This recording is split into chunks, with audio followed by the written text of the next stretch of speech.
Well, welcome back to Dunkirk Dunes. So I just thought I would do another quick update on our kind of Thanksgiving um, time game here that we got going on. So we played again last night. We just got through the end of round one and then through the tech rolls of round two.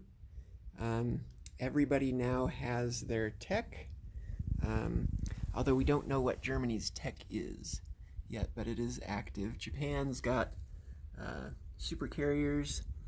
The Soviets have self-propelled artillery. The U.S. has improved shipyards, and UK has radar. 4 of the 5 have been revealed because they're being used, but we don't know yet what Germany's is yet. Germany, on the we're playing the 1942 version. They didn't get their tech on the first, rolling 5 dice, um, but the top of round two they did get it. So yesterday we just did China and Germany and UK, Italy, Commonwealth, and then France. That's what we got through.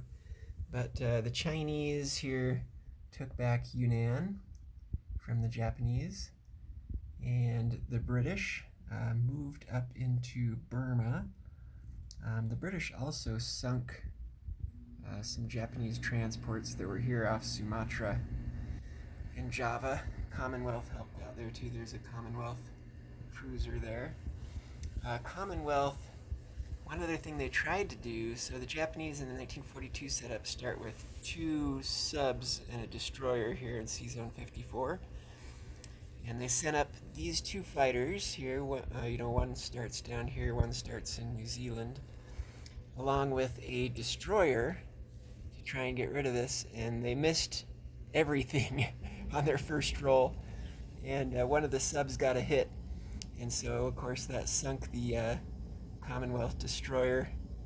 Um, the planes stayed around for one more round and sunk the destroyer. But at that point, after that, the subs couldn't hit the planes and the planes couldn't hit the subs. So there's still a convoy there, and the subs didn't have to submerge.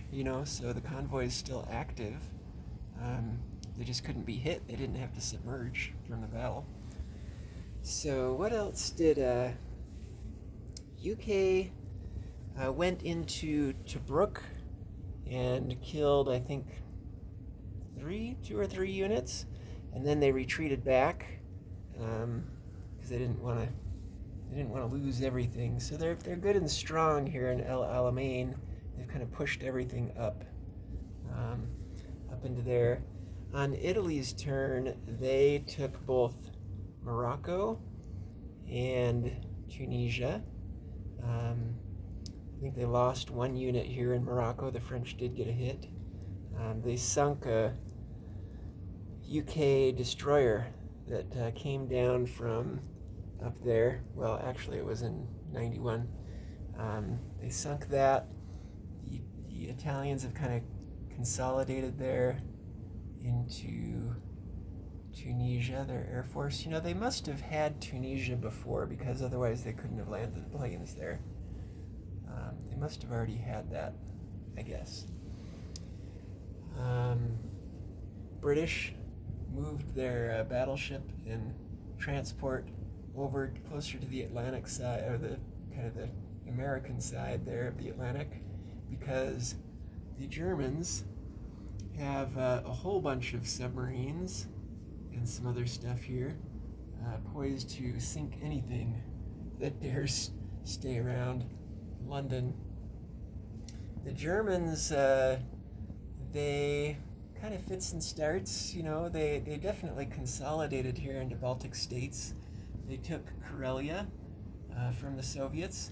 They went into Belarus and got rid of a tank and 2 artillery and a guy, but in the process they lost a fighter and the ground units that they brought in there. So kind of a mixed bag, but they're very strong. They're in Baltic states, so we'll see what happens next. And the French can't do much, but they check the one cruiser they still have on the board, and that's heading over towards the Pacific side. And their destroyer is there close to India. That's basically it. It's a 5-minute update. Thanks for watching.